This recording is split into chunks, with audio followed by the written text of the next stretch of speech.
Welcome to the Deep Dive. We take the source materials you send us, the things you're curious about, and, well, we try to pull out the key insights for you. Give you that shortcut to being well-informed on a topic. Exactly. So for this deep dive, our listener really wants to get a handle on how legal interpretations, shape these big issues. We're talking civil rights, government power, that sort of thing. And the focus today is specifically on Supreme Court Justice Ketanji Brown Jackson, looking at how she approaches constitutional law.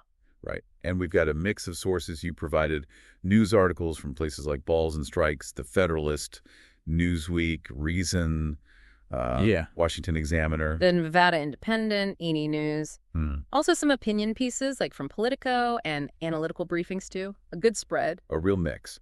So our mission, if you will, is to try and understand Justice Jackson's interpretive style, see what kind of reactions it's getting, and figure out what it all means in the current legal landscape. Okay, sounds like a plan. Where should we start? The 14th Amendment seems like a big one. Yeah, let's start there. Justice Jackson's view on the 14th Amendment. Okay.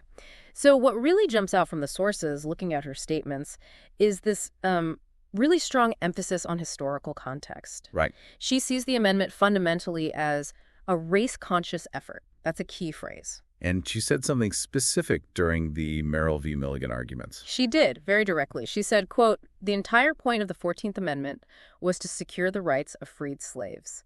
That historical purpose is, central for her." Okay, so starting from that point that it was specifically about securing rights for freed slaves, how does that shape her view on, say, remedies for discrimination? Well, it leads her to conclude that if the amendment was intentionally race-conscious in its creation, then remedies that also consider race aren't, automatically wrong. In fact, she calls them logical partners to achieving equal protection, especially when you're trying to fix the lingering effects of past discrimination against a specific group. So kind of like if the original problem was explicitly about race, maybe the fix needs to acknowledge race, too, sometimes, to actually get to equality. That's a good way to put it. And this is, of course, where you see a major split. With a conservative viewpoint. Exactly. The push for race neutrality. The argument there is basically that any government use of race, even if it's meant to fix past wrongs, is itself unconstitutional. We saw that in the sources, right? Ed Whelan's criticism, those National Review articles. Yes, Whelan. And also pieces by Carrie Campbell-Severino and Frank Scaturo. They really push back on Jackson's historical framing. And Balls and Strikes made an interesting point about Whelan's piece. Didn't he add some words when quoting the amendment? He did, yeah. He added, irrespective of the person's race, in italics, words that, aren't actually in the 14th Amendment's text. Which really highlights the difference in focus. Yeah. One side, looking at the specific historical goal for a specific group. And the other side, prioritizing a principle of how things should operate now, meaning completely race-blind. So, it seems like maybe everyone agrees on the goal, equal protection, but they fundamentally disagree on the right way to get there. Is considering race ever okay? That's the crux of it. Is the goal formal equality, treating everyone identically right now, regardless of history? Or is it more about substantive equality, which might mean, taking steps to address those historical disadvantages that still impact people today? Different goals really lead to different ideas about the tools you can use. Precisely. And that leads us neatly into another area where Justice Jackson's comments really sparked a lot of discussion, the First Amendment. Ah, yes, the Murphy v. Missouri arguments about government talking to social media companies. Right. And her specific comment that raised eyebrows was about the First Amendment potentially, quote, hamstringing the government in significant ways in the most important time periods. That's a strong phrase, especially when she linked it to the pandemic. Yeah, she talked about a once-in-a-lifetime pandemic and questioned whether the government might have a duty to take steps to protect the citizens. A duty that could involve what? Encouraging platforms to take down content, pressuring them. That was the implication she seemed to be exploring. Could the government's duty to protect public safety, especially during a crisis like COVID, justify nudging or, maybe even pressuring platforms about content deemed harmful? That sets up a real tension, doesn't it? Yeah. Because usually we think of the First Amendment as strictly limiting what the government can do regarding speech. Exactly. The whole point is supposed to be a check on government power. But her questions seem to probe the edges of that, asking if extreme circumstances like a pandemic might shift the balance or create different government responsibilities. And this, predictably, got a strong reaction. Oh, absolutely. From those who see the First Amendment's primary role as that check on government. You saw it in Jordan Boyd's piece in The Federalist. He argued the Bill of Rights exists to restrain government, full stop. Right. And then you had figures like Dan Bishop, Jim Jordan, Charlie Kirk. Their reactions were quite strong, calling her comments scary, arguing for the principle of more speech, not enforced silence. So a real fundamental disagreement there about what the First Amendment is for, especially when faced with crises or, potentially harmful information online. It throws that tension into sharp relief, the tension between protecting speech from government interference and the government's role in protecting citizens from harm. Okay, let's shift gears again. What about how she interprets actual laws passed by Congress? Statutory interpretation. The Sarbanes-Oxley case came up in the sources. Yes, this one is fascinating because it shows a different alignment. Here, Justice Jackson actually joined the conservative majority. In that case, about how a specific part of the Sarbanes-Oxley Act was being used. The one related to some January 6 prosecutions involving Joseph Fisher. That's the one. It was a 6-3 decision. She sided with Roberts, Thomas, Alito, Gorsuch, and Kavanaugh. And the dissenters were Barrett, Sotomayor, and Kagan. Interesting. Did Jackson write separately? She did. She wrote a concurring opinion, which usually means she agrees with the outcome but wants to emphasize her own reasoning or specific point. And what was her main point? Her concurrence really hammered home the importance of reading criminal laws faithfully as written. She stressed keeping them constrained to their actual text. Which connects back to what some sources mentioned about her background, right? Yeah. As a public defender. Exactly. Several pieces noted that background likely gives her a certain skepticism of government's prosecutorial powers. It suggests she wants criminal laws applied very precisely based only on what Congress actually wrote. Not stretching the language. Right. And she actually used the history of Sarbanes-Oxley itself to back this up. How so?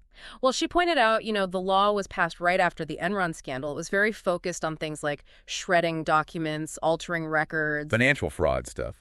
Yeah, specific kinds of evidence tampering. Her argument was that those specific examples in the law helped define the scope of the more general obstruction provision.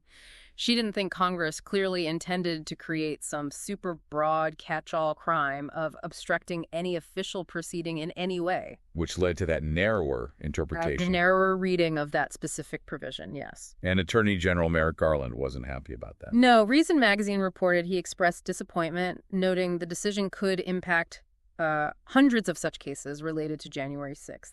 It shows how these interpretive choices have real-world consequences. Absolutely. So, okay, we've seen her approach on constitutional amendments, on statutes. What about the bigger picture? The dynamics of the court itself?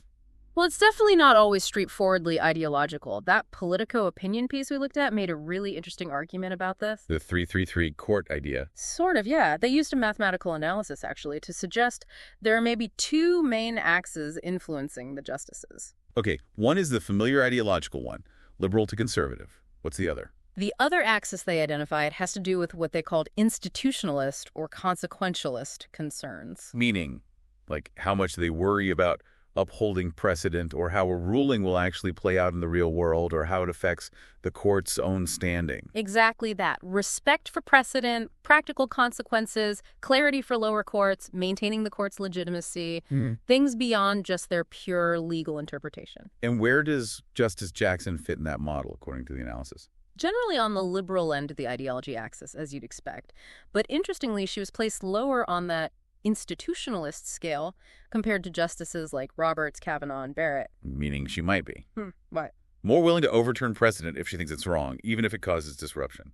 Less focused on those broader institutional impacts. That seems to be the implication, yeah. Perhaps more focused on getting the law right, as she sees it, even if it means revisiting past decisions. Whereas someone like Chief Justice Roberts is often seen as very high on that institutionalist scale, very concerned about the court's role and stability. And they used that Florida drag show case as an example of this other axis in action. Right, because you had Roberts, Kavanaugh, and Barrett joining the liberals, not because they suddenly agreed ideologically on drag shows, apparently, but because they felt the legal questions weren't framed properly yet. Like an institutional concern, the court shouldn't jump in prematurely or on poorly defined issues. Exactly. It shows alignments can happen for reasons other than just ideology. It adds complexity to understanding the votes. Definitely complicates the simple liberal versus conservative narrative. Right. Okay, so what about the politics surrounding her, the public perception? Well, the confirmation hearings were predictably quite partisan. Republicans tended to focus heavily on her sentencing record from her time as a judge. Which we saw reflected in some of the source articles. Yes.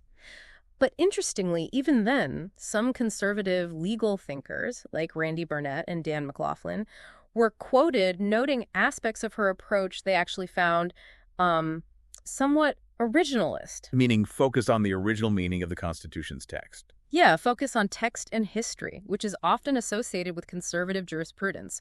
So even amidst the political fight, there were these glimmers of potential common ground on method, if not outcome. And then there was the whole media coverage angle. Right. Senator Marsha Blackburn and Carrie Campbell Severino, among others, really highlighted what they saw as a big difference in how the media treated Justice Jackson compared to, say, Justice Amy Coney Barrett. The Vogue photo shoot for Jackson versus maybe more critical coverage or focus on religion for Barrett. That was the contrast they drew, yeah.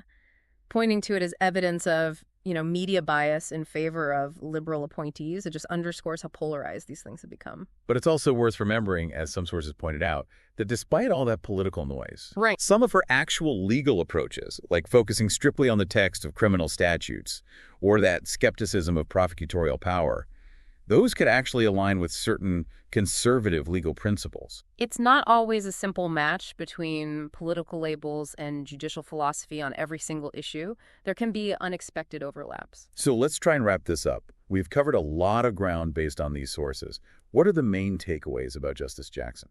Okay, I think a few key things emerge. First, her approach to the 14th Amendment is deeply rooted in its specific historical context concerning freed slaves, leading her to see race-conscious remedies as potentially valid. Second, her questions about the First Amendment, especially during crises, raise some really fundamental and maybe for some uncomfortable questions about balancing free speech with government responsibility to protect citizens. Third, in statutory interpretation, particularly with criminal laws, she seems to emphasize sticking very closely to the written text, showing maybe a cautious view of expanding government power through interpretation. We saw that clearly in the Sarbanes-Oxley case. And finally, she's operating within a Supreme Court that's complex. Decisions aren't just about ideology. These institutional concerns, respect for precedent, real-world impact, they all seem to play a role, and she fits into that dynamic in her own way. Absolutely. And it's clear her presence is stirring debate, generating varied reactions, and her long-term impact is something analysts are, definitely going to be watching closely. It really leaves us and you, the listener, with something to think about. Yeah. When you consider all these different ways of interpreting the law, focusing on history, text, consequences, precedent, how do you think the court should strike that balance? Especially today, right? Balancing historical context, individual rights, the government's role in a society that's changing so fast. And maybe more personally, think about what qualities or approaches you value most in a judge or a justice. What makes for a fair and just system in your eyes? Definitely complex questions. No easy answers there. None at all. But hopefully this deep dive gave you some useful perspectives to chew on as you form your own views.